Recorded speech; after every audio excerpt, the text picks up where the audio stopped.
England up against South Africa this weekend, folks. At Twickenham, England could certainly use a win after a couple of disappointing weeks where they have been pipped at the death.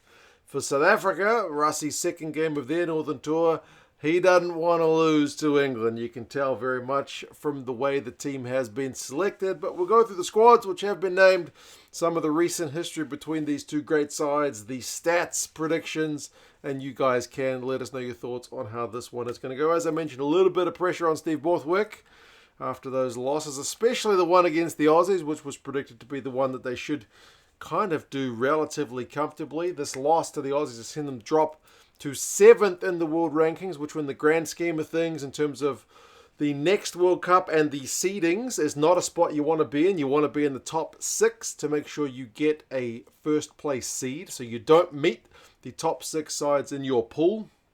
So yeah, an important one for England to put in a good performance here at home. He's made a few changes, including Freddie Stewart at fullback, perhaps expecting a bit of a kicking game from South Africa. But remember, they've kind of gone with some of the more game-breaking players in terms of their attacking lineup of South Africans, so maybe less in terms of the high balls, although Manie Libbok does have a pretty good kicking game on him, so we'll get to the box in a minute. But Freddie Stewart at fullback, certainly he is that bomb diffuser at the back. I always find a few question marks about his ability to turn on defence. He's something of a kind of freight train. He's bloody good going forward. He's bloody good under the high balls. I'm not sure if freight trains are particularly good under high balls, but you know what I mean. He's good in a straight line. He's good up in the air. But it's the turning thing which kind of has his slight weakness in his game. Let's just put it that way. But the front row is probably the one that's going to come under the biggest question. Ellis Gant, Jamie George and Will Stewart. That's your starting front row. They need to be good, and they probably need to go relatively long into the piece because the props for the replacements for England conceded a few penalties. Let's just put it that way. The second row, though, Itoje and Martin, they've been very busy. Itoje's been good under England's own ball and has likely been disruptive at line-out time.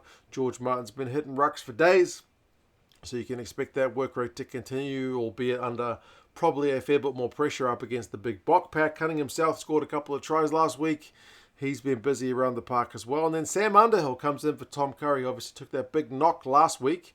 I like the Underhill inclusion because I feel like against the Boks, that hard-hitting tackling style of Sam Underhill pretty much suits this game down to the ground. And then Ben Earl there at number 8. He has also missed a work rate in terms of the amount of carries and whatnot he gets through. It's getting over the advantage line that he's going to need to do and not just kind of try to do it all on his own. You know, there needs to be more carries from the other forwards around him. Van Portfleet is back at number 9, and Russie thinks that's going to mean a fair bit of kicking, seemingly. He may be right. Jack Van Portfleet does have a good box kicking game on him, and it's a pretty familiar one with Steve Borthwick having coached him at Leicester Tigers. That's something that they did a fair bit when they were working together there, so you may expect to see more of it there. And Marcus Smith as well.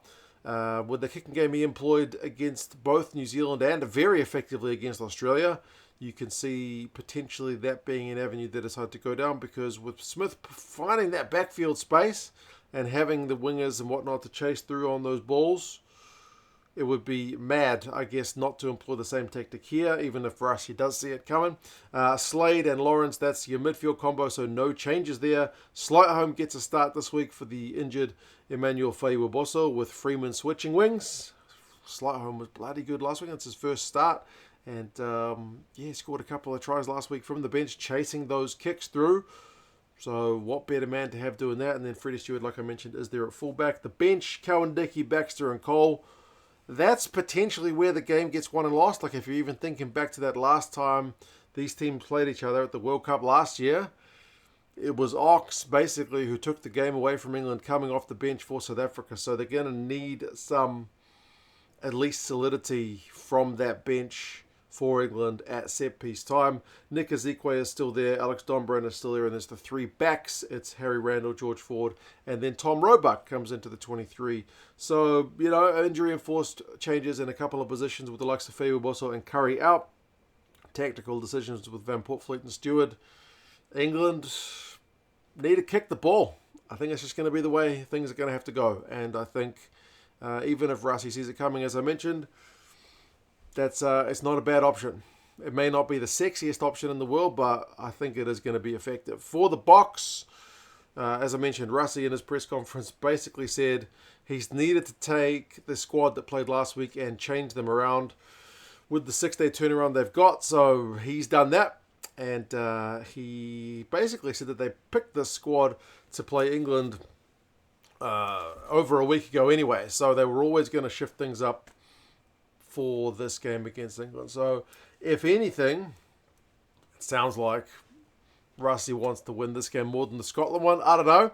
I just get that feeling that Rusty really, really, really doesn't want to lose against England. Oxenchair, Bungie and Banambi, those guys are two familiar jersey numbers from last week at loose head and hooker. And then Wilco Low comes in at tight head. Apparently Rusty said he basically welcomes him back into the squad and needs to see what he can do.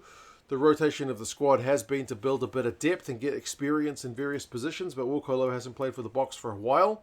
There's been a lot of fans calling on him to get a go, especially with his scrummaging, but with the injury to Franz Malherbe, it is a chance for Wilco to get a crack. Eben Etzebeth did play the full 80 last week, and he's back despite the 6-day turnaround. Sneijman is alongside him. He's promoted from the bench. That's a good...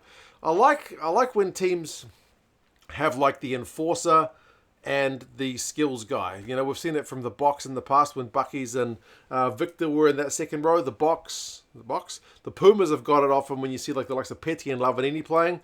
You know, the All Blacks have had it with Retallick and Whitelock, although Retallick's pretty bloody skilled. But, you know, there's something about that duo of Eben and Achia, which, I don't know, fills me with rugby joy to see how well these guys can go together. Khaleesi captains the side at 6. Peter Steff is there at 7 and Jasper Wiese there at 8. So all those guys were on the bench last week. They are promoted to a starting role.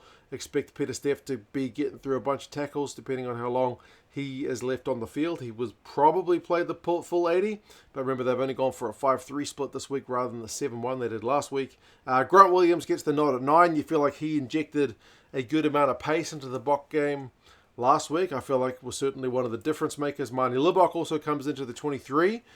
There's always question marks about that guy's goal kicking, but his ability to shift the ball around the park in the regular field of play, be it his bullet passes, ability to pick the man coming onto the line, or his cross kicks, aerial balls, good man to have. So if he can find some space in the English backfield, it'll be an interesting one because he really does have that kind of vision.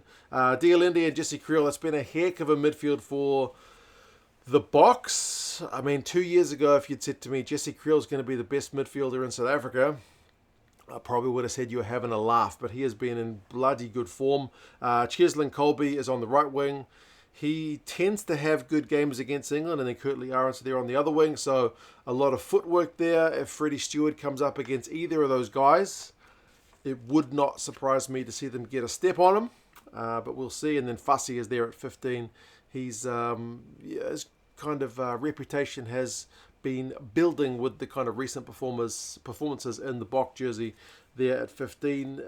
He's kind of, I think, surpassed the aging of Willie LaRue as potentially the first choice fullback. The replacements, Mark Stennekamp and Koch, that's steady as she goes from last week. Elric Lowe drops to the bench, likewise does Kwagga Smith, and then Kobus Reinach, Andre Pollard and Lucanio the 3 back replacements. So Kobus comes into the squad, Andre and Lucanio are dropping to the bench. So yeah, seriously, managing the minutes are the Bok management team for this one. Some stats for you.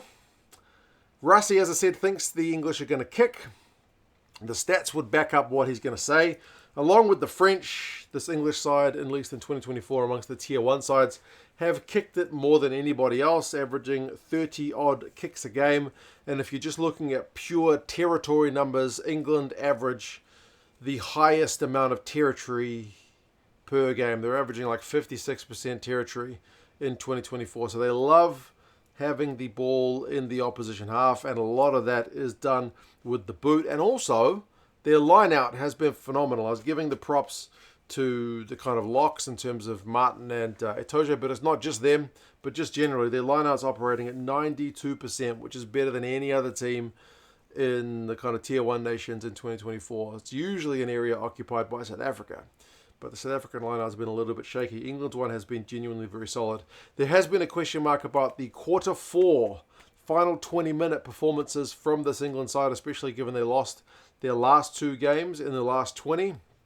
And to be fair, it is England's lowest scoring quarter. But interestingly, their third quarter is generally their best one. That's where they score most of their points. So they're doing something right after half time. But just in the last few weeks, and I guess across the season as a whole, maybe it's fitness, I'm not sure, but it's not a time where England are that prolific with their point scoring. First half generally is better than second, but then third quarter individually is their best. So that's going to be an interesting one when you take it against South Africa, because South Africa, they are a fourth quarter team. They have scored a lot of points. Like, they average 12 points per final 20, which is more than any other, like first 20, second 20, third 20.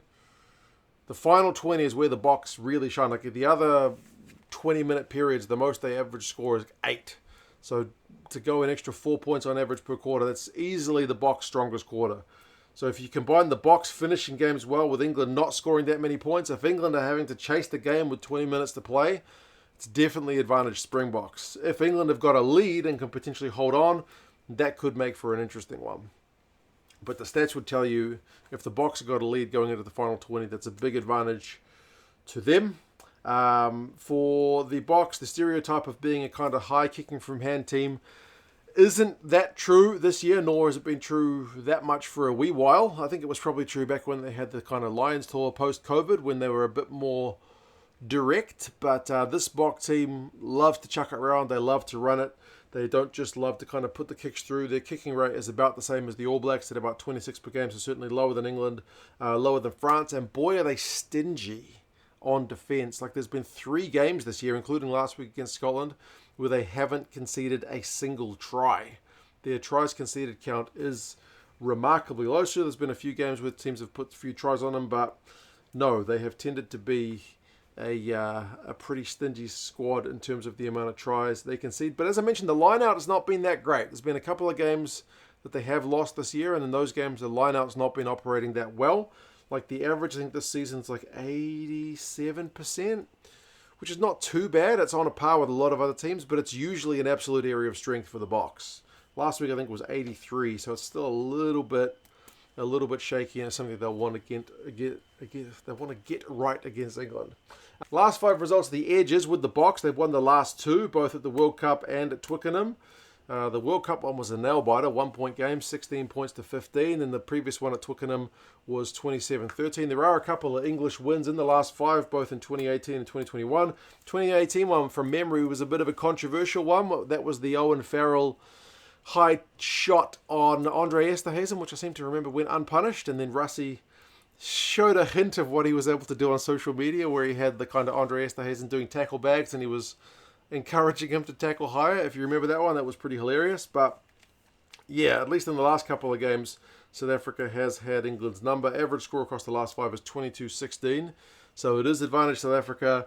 As I mentioned, number 1 against number 7. So the South Africans are the favourites.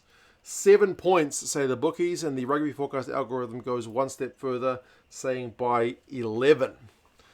Could potentially be a good day for the Bok boys, but as I mentioned, a lot of pressure on England to get a decent result here. What is a decent result? Does it need to be a win?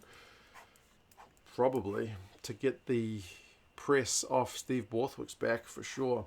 If you want some England Rugby gear, check out England Rugby Store. Down in the description, they're an affiliate of the channel. You could buy this jacket from them. That's where I bought it from. Likewise, this hat. If you're a South African fan wondering why I'm wearing England gear, it's because they're the underdog. I tend to wear the underdogs for the previews and the winners and the reviews. That's just the way things go. But yeah, England Rugby Store, if you want some gear, check it out down in the description. Maybe some of you South African fans want to grab some England gear. Who knows? It is on at Twickenham. It is a Saturday game, 5:40 local kickoff, which is not the greatest kickoff time for me here in New Zealand. It's certainly a good one for you guys in South Africa, but I'll be getting up to watch it. I wouldn't miss this one for the world. It should be a cracking game. Andrew Brace from Ireland is the ref. Fingers crossed he has a good game, but you guys let us know your thoughts. Can you see Borthwick's boys erasing the pain of the last 2 weeks by getting a win over the reigning world champs, number 1 side in the world? Or do you think the Boks, with that pedigree, are just going to be too good You guys let us know your thoughts, and I'll talk to you guys again soon. See you later.